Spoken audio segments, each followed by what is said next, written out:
evening, everyone. My name is Charvitha, and today I'm going to be interviewing Miss Iman Suguitan, Senior and Creative Head of Chocolat. Hi, Charvitha. So, Chocolat is a healthy and delicious chocolate company that was inspired by your agricultural social enterprise, OPM. Yes. Which supports and educates cocoa farmers in the Philippines. It was also inspired by our search to find healthier chocolate. Yeah. So my first question is, before starting Chocolat, both you and your sister were in different professions. No. Before you decided to start a joint business. Yes. You were a physical therapist in the fitness industries, whereas your sister was in digital telecom. Yes. Why did you decide to change your profession and start a joint business? See, I graduated as a physical therapist, and I was doing medical research. But, when I was in the Philippines, that was what I was doing. But I came here, to search for greener pastures, and I found that it was more interesting to work with healthy people than people in the hospital.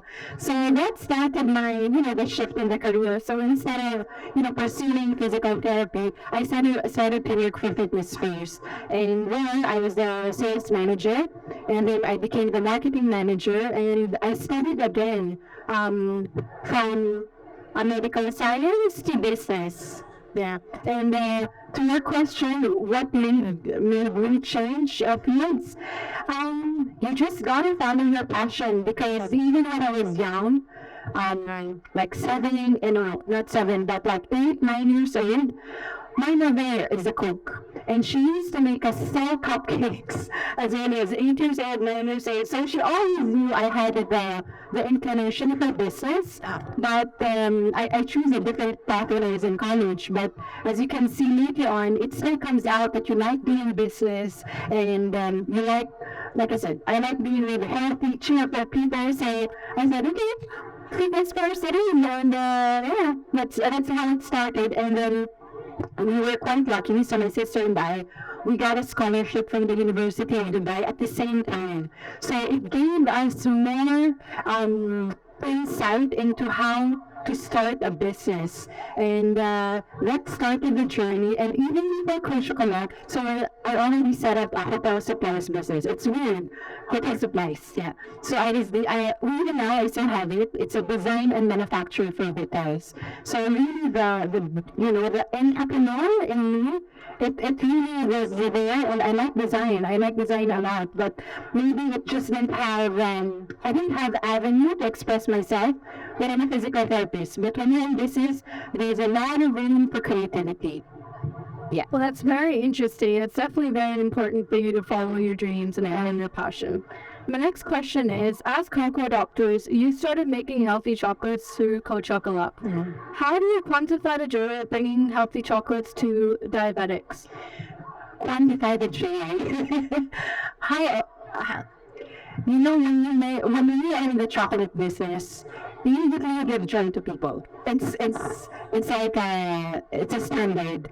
But when you hear people say, "Oh my God, we've never heard about you. Now I can have gift chocolates," then you're like, "Oh, that's so nice." And then they go to their family, they introduce us to their mother, to their baby, to their friends. It's unquantifiable. And every day, when you're starting a business, there's a lot of hard work, for sure. But at the end of the day, you think, okay, we're still not ready. We still haven't reached, for example, the sales target.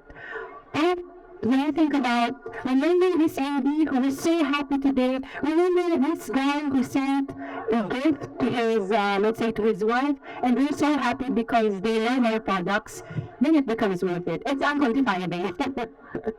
Well, joy from chocolate is undeniable.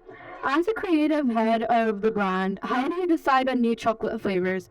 And what are some of the top priorities when deciding on new chocolate flavors? New chocolate flavors come from our own experience. So if you come to any of our shops, in Can Delicious in the Dino, or in our factory in Warsan, you will see the name of our chocolates. Nostril Seal, Green Nuts, That's Skinny, Post-Workout Line. So it's really about their own experience and imagination. So I used to work a lot in the fitness industry. I know that a lot of people after workout they want to eat something like not only it's like a protein bar, but there are chocoholics like me who's always in search of chocolate. So we said, maybe we can create a bar for chocoholics after a workout. So let's call it post-workout lab. And it's 90% bag and it has plant-based proteins. So there's a lot of fun in creating it, but also there's if you research the big chocolate companies, they only come out with flavors, new flavors, in well-studied and long periods. Why? Because people generally don't shift that fast when it comes to chocolate. Like, what's your favorite chocolate flavor? Like dark milk? So if you like dark milk, let's say, or milk, not chocolate, and you like it with nuts and with a specific like reasons, it's not very easy for me to convince you, okay, now change to this new flavor. So with these studies, there's a lot of risk as well because maybe they might not like it, but maybe they will. And the joy in creating something new is it's part of the business. It's part of what drives us to create new products because we're always thinking if we're always gonna stick to what's there, like what people are used to, how are we gonna go? How are we gonna go? And how are we going to get like a new real experience to our customers? So that is what pushes us and what inspires us when we create new flavors. So from my research, I came up with I found out that Cote d'Ivoire, Ghana, Ecuador, and Indonesia are the leading cocoa producers in the world. And the production in these countries is also carried out by smallholder farmers. How do you relate to the cocoa growing practices in the Philippines to that grown in the four major countries? Is it different or is it same?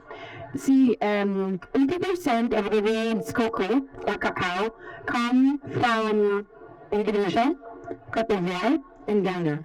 And even when we get praise in our factory, we always tell people that unfortunately, in West Africa, this is where the worst, labor practices happen. West Africa is Ivory Coast and Ghana one, and we were part, and Israel is part of a panel just maybe 4 weeks or 5 weeks ago where we were discussing a documentary on how there was child labor and modern slavery. I mean, can you believe? It is already 2023 and there are still children being kidnapped, being brought to work in farms for clean hair, and then halfway around the world, they're saying that they eating those chocolates. How different are we, or even in the Philippines, the practice of farming cacao or cocoa? In the Philippines, it's not like that at all. Alhamdulillah. It's maybe because we've never been a big bulk producer of cacao, whereas in Ivory Coast or in Ghana, this is their major export, and so it's like acceptable. It's become acceptable, which is so bad, and this is what we're trying to change. If you guys Google even child labor, West Africa, you will see there which grocery brands who are buying and who are partaking in this practice. So, and we're very passionate. Like I said, I was part of a documentary where the director was talking about the entire slavery scene, and it's shocking. Like, really slavery at this age? So we tell people, and even like I said, we do tours in our factory. Imagine a 12-year-old. He will be taken from his family, and for one 12-year-old, because a 12-year-old will not be too big to fight. He will still be afraid, but he's 12, so he's big enough to work in the farms. So, but in the Philippines, we don't have that. Yes, the life of farmers is still hard, of course. In any third world country, it's hard. Like if you ask people now, who wants to be a farmer? No one. No one unless you're a farmer. So this is something we're trying to change. Well, it's definitely sad to see that social prejudices still exist in agriculture. Yeah. But it's glad to know that companies like Chocolat are trying to provide new change. Do you see any challenges faced by smallholder cocoa farmers in the Philippines? And how does Chocolat support the social cause of cocoa farmers in the Philippines? The main challenge for smallholder farmers is for somebody to buy their cocoa continuously. With any business, whether it's farming or it's, let's say it's a beauty product, what you want is continuously somebody's buying from you and somebody to buy at a good price. So for us, we are one, if not, we're very few cocoa buyers who buy directly from the farmers, and we need to ensure that the prices at which we buy from them are premium prices. We cannot be, there's a practice wherein, okay, wait when the farmer is so desperate and then buy it, because they won't buy at any price. We say no to this because it's just unacceptable, it's unethical, and that's why if you Google like ethical chocolates, not a lot of chocolate brands can say this, but at Chocolat try to practice this. And with our social enterprise, one of our scorecards, it means part of what we check and what we score is have we increased farmer income and have we stabilized, like we continuously buy some of them. That's very nice to hear. Now let's move on to some rapid fire questions. What was your first job? Physical therapist. Who was your inspiration? My mother. My diabetic mother. That's very sweet. What is one subject you would like to learn today? More about gut health and nutrition. So I'm gonna name more. Yeah. What is your favorite chocolate flavor? That's kiwi. Low fat, chestnuts and almonds, 60% dark coconut sugar. What is the most nostalgic memory you have from your childhood? Nostalgic? Well, when I was selling cupcakes, banana cupcakes, and sampalok. Sampalok is tamarind sweets. And my mother would say, make sure you sell all of this, okay? So you have some connection. That's what I memory. Describe your sister in one word. Okay, my sister is the Métis chocolatier and very creative. Very creative. I can say I take care of the packaging, but she's the one, as a trained Métis chocolatier, who takes care of all the tastes and the recipes. That's very interesting. The UAE is a key investor country in your company, and it's also where Chocolat is based. Mm-hmm. And this year, 2023, was announced as the year of sustainability. Mm-hmm. Does Chocolat have ever supporting initiatives in the sustainability direction? Actually, I have to be upfront about this. The word sustainability has been reused, and it's sort of bastardized already in a way that it's aimed to be sustainable. But ever since for us, having a social enterprise is the best proof of being sustainable. Why? Because we cannot be sustainable and offer something healthy for your consumers, and then you close your eyes and you know that the cocoa farmer on the other side is suffering. This is clearly sustainability. And in terms of healthy chocolates, it's easy to buy cheap, sweet chocolates. It's good. For the consumer who's happy, cheap chocolates. But is it sustainable health-wise? Because my mother has type 2 diabetes. We don't, in either side of my family, we don't have diabetes. But why?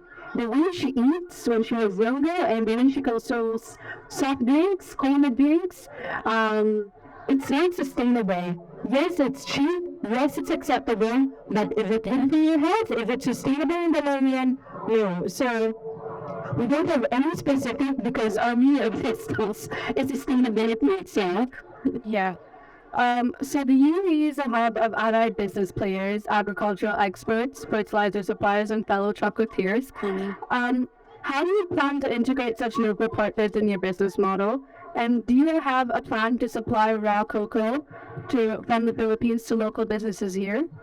We are actually already supplying to a lot of kitchens, a lot of restaurants and cafes. So if you know the Honest Kitchen, so we are their supplier of chocolates, right? Because they want to have good chocolates with coconut sugar, high quantity.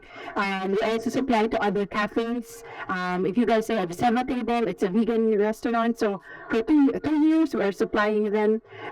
So yes, we do work a lot with them, and it's not just the F&B industry we work with, because do remember that we started as a tiny micro business, and what we are always thankful for is that somebody gave us a chance. And what we do now, like in our cafe in Warsan, we have a space there called the Co-Collective. And we put in there small brands, small good local brands. They can display there without charging anything.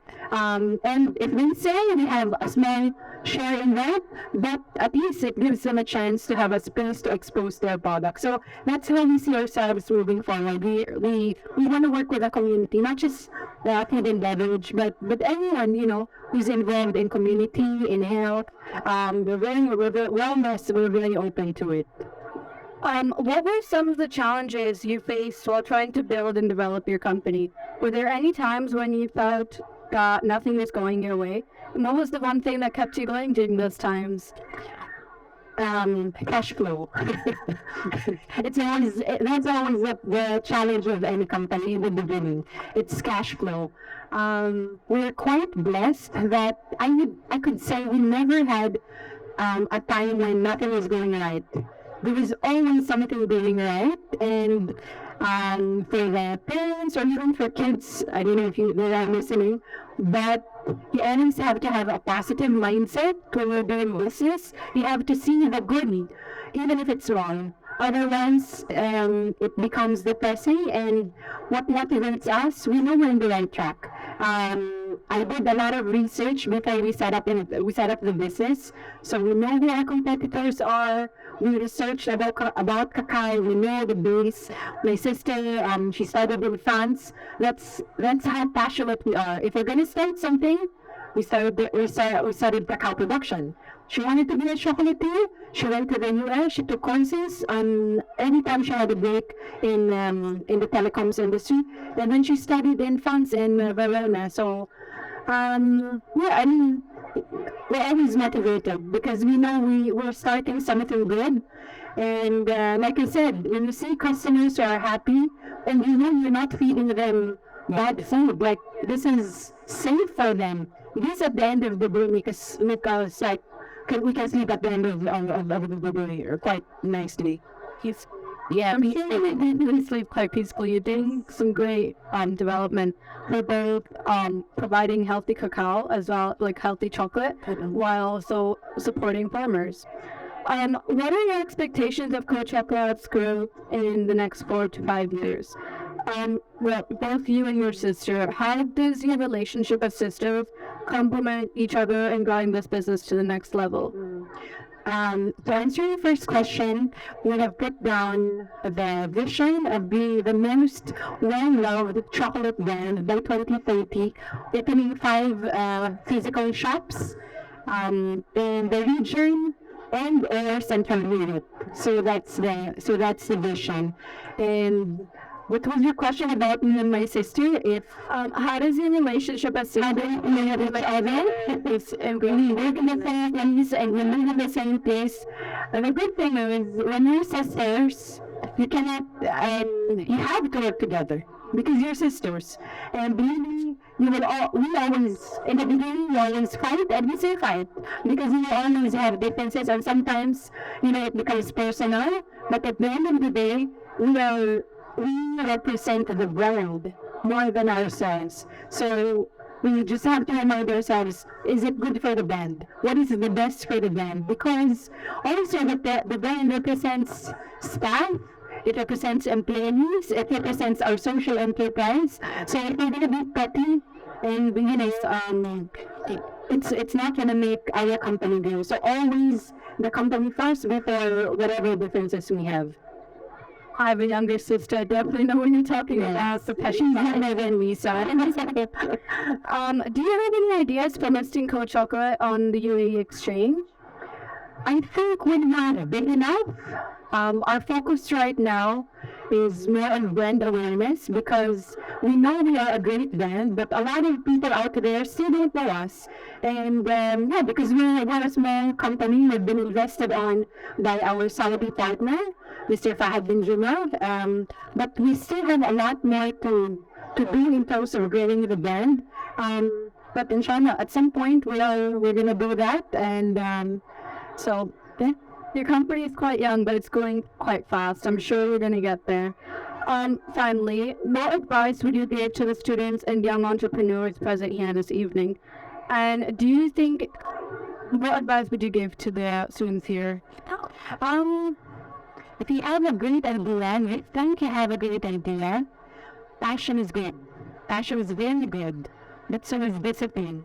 You cannot be passionate because just to do what I do is because I'm so excited because the excitement that is down.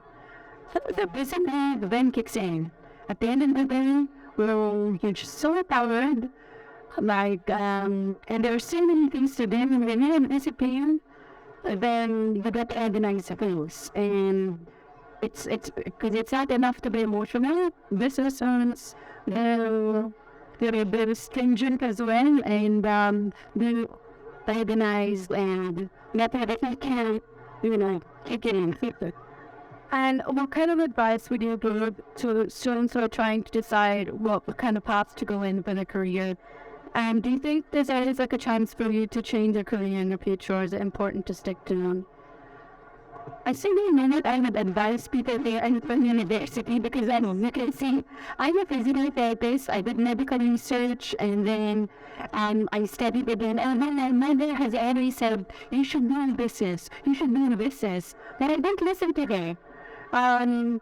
Really because that can't. My parents were knowing well, remember well, and they were advised this and that they've seen for them if they at them be until they not. I keep thinking if I had listened to her, maybe I wouldn't say I wasted my time studying physical therapy because the studying of a medical course makes me very accurate.